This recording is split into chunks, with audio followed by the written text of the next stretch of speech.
Ang damit nyo eh. Opo. Opo, so medyo I'm not used to this kind of weather po. Sige, yes, Secretary, Malamig. please. Attorney Delgra, kindly raise your right hand, please. Do you swear to tell the truth and nothing but the truth in the Senate investigation? Yes, I do. Thank you, sir. Madam Chair. Yes, thank you very much, Attorney Delgra. You said you had some questions for Ambassador Lacanilao. Please proceed. If I may, Madam Chair, just a very short opening statement, because I have been listening to the proceedings earlier, especially on what Ambassador Lacanilao said, as well as General Torres' statement made earlier. But before that, if I may make a very short opening statement, if I may be allowed. Yes, please go ahead. Thank you. I thank the Senate committee for inviting me in today's hearing. At the outset, it is our humble submission that the Senate committee and eventually Congress to craft meaningful legislation, among others, on making persons liable who bring, cause to bring, or forced to bring Filipinos out of the country without legal or proper travel documents. We understand that under current legislation, I may not be properly informed, but it is only the person who travel or attempt to travel illegally abroad who is personally liable. In the case of the former President Rodrigo Roa Duterte, he has vehemently objected his transport to The Hague, the Netherlands. When General Torre and his PNP personnel were finally able to surround and secure the person of the former president eventually into the plane and to The Hague, he loudly objected, and I quote, "You have to kill me to bring me to The Hague." He said that at least twice. That said, the former president, he has consistently said that he will face any case that may be filed against him in the Philippines in relation to his administration campaign against illegal drugs. Another point that I would like to state here for the record for the Senate committee to consider is to review the consistent government policy to assist any Filipino harassed, arrested, detained, or even convicted abroad for whatever cases filed against them, extending in any legal assistance, including the repatriation of its citizen to the Philippines. Very recently, three Filipinos were detained in China, but were assisted by the Philippine government through this administration. And I think 2 or 3 days ago, 15 Filipinos whose cases were dismissed in Qatar, crediting this administration's assistance to our kababayan. What is upsetting and mind-boggling to me is that we have an elderly Filipino citizen, an 80-year-old Filipino, who was arrested and detained in the Philippines, allegedly by virtue of a foreign, not a local warrant, and forcibly brought out of the country to be brought to trial in a foreign court. And that is my opening statement, Your Honor. Thank And you. that's You had a precisely question? why what the government, Ambassador Lacanilao is saying is utterly untrue, as well as what General Torre have said earlier about the doctor. Ano po ang nangyari sa pakiwari ninyo? Kasi sinasabi ninyo hindi totoo yung sinabi ni Ambassador Lacanilao at ni General Torre. Ano ba talaga ang nangyari? Just to give context, Madam Chair, in the same way that Senator Bongo was not allowed entry when we arrived at the NAIA 3 terminal and to talk to the former president, but he was eventually brought to Villamor, we were able to follow the former president to Villamor. Apparently, the guards at Villamor were not able to see who else were in the convoy, so we were able to get in. Unfortunately for Senator Bongo and the rest, including some lawyers, they were not able to get in, despite their request that they be able to see the president. That said, I was there all throughout the day until the time he left in the evening. And Ambassador Lacanilao was there as well inside the Villamor Air Base. So as to the question number 8 of that information on the surrender and transfer of the detained person referring to the former president, hindi naman po masabi. Let's take away the certification mentioned by the DOJ because he has personal knowledge of the fact that the former president was never transferred or brought to a national competent judicial authority in the Philippines. So he knows it for a fact. He does not have to wait for a DOJ certification to answer the question asked of him by an ICC representative. Tama naman. In the matter of Ambassador Lacanilao, gusto niyong Yes. sagutin kasi nandun ka mula pa sa eroplano hanggang sa The Hague, 2 days after pa. Pwede niyong sagutin yung tinatanong ni Ambassador Delgra. Alam mo naman hindi mo kailangan ng certification, di ka naman kinakailangan mag-antay pa eh. Nung tinurn over ko po, yung certification, may communication na po kami. Yung certification, yun nga lang ho, nagkakaroon ho ng delay na ma-receive ko. Certification ang pinag-uusapan mo, Opo, yung opo. pinirmahan mo, Competent National Judicial Authority. Hindi nga dinala sa husgadong Pilipino eh. Alam mo naman yun eh. Kasama ka all along eh. Oversee nga ang ginagawa mo. Di alam mo lahat. Madam Chair, may Yes, I follow up with that Senator Bato. follow up on that question? Ito, very clear yung sagot mo dito eh. Do not know. Hindi mo alam na hindi siya dinala sa judicial authority. Yun hong certification ho ng DOJ ang ano ho dyan. Sige ka-insist nung certification ng DOJ. Ang tinatanong dito, competent judicial authority. Korte. Korte ang ibig sabihin nito. So alam mo ba na dinala sa korte o hindi?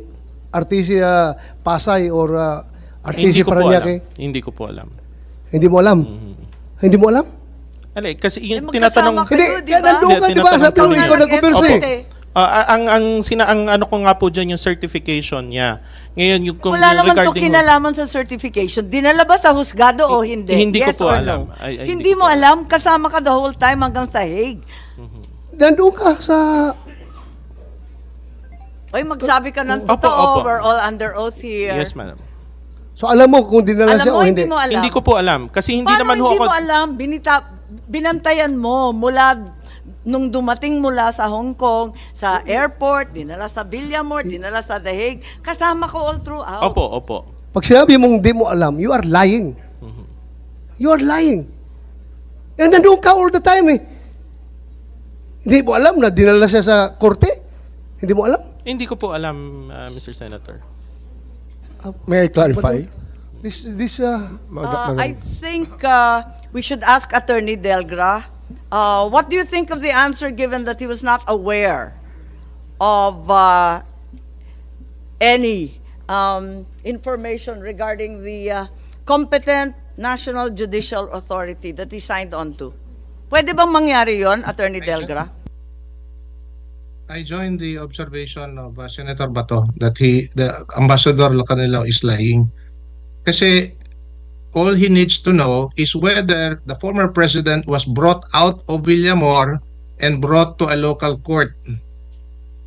We don't have to skirt and hide behind a DOJ certification to attest to the fact as to whether he was brought to a local court or not. He was there all throughout as he has in fact admitted. So all he has to do is hindi po inilabas yung former president to be brought to a local court. I think that would have been sufficient for him to say. But he keeps on saying that he does not know. Kasi ang That's the tamang problem. sagot, no. Hindi po ba? Ang tamang sagot, no. At alam niyang no.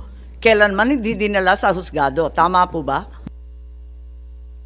I agree with that, Madam Chair, that the proper answer to this question would have been no. Thank you, Attorney Delgra. Ambassador Lacanilao? Yes, ma'am. Still, ma'am, yung nasabi ko po. You still didn't know, in spite of overseeing the entire operation for both the Interpol and the entire government of the Philippine Republic. Tama? Yes, Madam Chair. Hindi mo pa rin alam. Madam Chair, last chance mo, Ambassador Lacanilaw. We are giving you the chance to say the truth. Opo. Hindi Nagsasabi mo po alam? ako ng totoo. Hindi, opo. Hindi mo alam na hindi siya dinala. Opo. Ikaw Nasaan nag-oversee ka doon? sa airport? Saan ka doon sa airport? Nandun ka sa picture? Dun ho sa tube. Oh. Tapos Oh, dun so sa tube lounge. ka pa? Sa tube. Sumalubong Wala ka sa doon sa tube. aeroplano, sa tube. Hanggang dinala sa Billabor, kasama ka. Sa 250? Oh, Sa 250, umalis ho ako eh. saan ka pumunta? Dun ho sa likod. Kasi meron hong waiting area dun sa, Sa likod eh. lang. Sa likod pero lang, hindi pero- ka umalis. So, Tapos- hindi na ho ako nag-intervene after nun eh. Hindi mo alam na hindi siya dinala. Hindi po. Madam Chair, I think this resource person is lying. Yes, that seems clear. Secretary Remulla, you wanted to add to the false Ma'am, testimony again, here. the form that was made to that he was made to answer is an extradition form. That's why the requirements that it's asking for are questions about extradition. But this is a surrender. It's a very Yes. different process that happened. Yes, we've heard that argument before. Thank you, Secretary. Aside from that form, kinonfirm niya ngayon, ilang beses niya sinasabi na hindi daw talaga niya alam na dinala sa korte o hindi. And Madam Chair. I don't think they would have accepted him in the ICC if there was no certification from the DOJ at that time, because the certification was acceptable to the ICC because the DOJ is deemed a competent judicial authority by the ICC. We're not claiming to be, Since but when under did the system, the DOJ become a judicial No, under the authority? system of the ICC. Justice Ascuna, I As think Justice I'll need Ascuna your said, help here. the Mukha namang, Prosecutor General- inaako na ng executive ang judicial power. Parang malabo na to. Ma'am, the prosecutor in the ICC setup is part of the court. And that's why they're considered competent judicial authority, if I can understand it Pero kung properly. maaalala natin, I think we can ask Justice Ascuna. ang saligang batas na sinumpaan natin, wala namang ganun. Yes, Ang ma'am. court, maliwanag yung It's the Supreme understanding of Court. the ICC I'm explaining, ma'am. Ay, nakakatuwa naman to. Saan tayo mauuwi ng ganito? Ngayon, ang DOJ na ang korte. Ganon. No, ma'am, no. It's just the understanding of the ICC. that the Please make up prosecu- your mind. Sabi mo, you have judicial power. No, we And don't have you're the judicial power. competent Don't put national judicial here we don't authority. put words into action that were not really said. What we're saying is that I is the think understanding of the same statement ICC. was made by your ASEC or USEC Clavano. Yes, that is the understanding that the ICC has of the function of a prosecutor, because under their system, a prosecutor is part of the court and thus competent judicial authority. That is the ICC's way And the same of treating prosecutor was in a fact prosecutor. Filipino? Well, Sabi, to their national understanding, it's competent judicial Yung authority ICC under the prosecutor ICC. na Pakistani English naging Pinoy? Well, Sure ka? ma'am, they have a different way of looking at judicial authority in the ICC. That's why the Looking, form. makikita mo, hindi naman Pilipino yung prosecutor nila, pambira naman.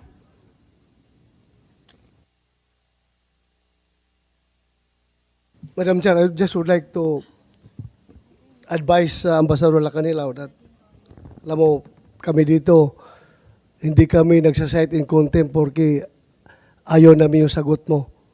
Hindi po namin ugali yan dito. Kaya huwag kang maglala, hindi kita cite in contempt. Hindi ako magmumosyon. Hindi ako magmumosyon na cite in contempt ka. Fair kami dito lumaban. Fair ang labanan dito. At hindi po kami mag-abuso sa aming power. Huwag kang maglala. Gusto ko lang. Kaya pinaulit-ulit ko. Kasi gusto ko lang talaga na magsabi ka ng totoo. Pero kung yun ang totoo as far as you are concerned, then okay lang sa akin yun. Sige lang. But hindi po kami abusado dito ha, na ikakontempt ka kahit porque hindi ko gusto yung sagot mo. Thank you, Madam Chair. Maraming salamat, nagtitiisan tayo. Si Asik Miko Clavano, sinabi nung March 13, ang naging role namin ay National Competent Judicial Authority to attest na lahat ng proper processes ay ginawa. Paano naman nangyari That yun? is certification that we made, which was acceptable to the ICC, because under their system, the prosecutor general is part of the court, or the It's main part of the prosecutor ICC, but of the it's ICC hardly court. a Filipino court. It's hardly a national court, Secretary. It's an equivalent to them. For them, it's equivalent. That's why they accepted. If they accepted the turnover of the Equivalent is not president, the same po. it's not the same. But it was acceptable to them because that's how their system works.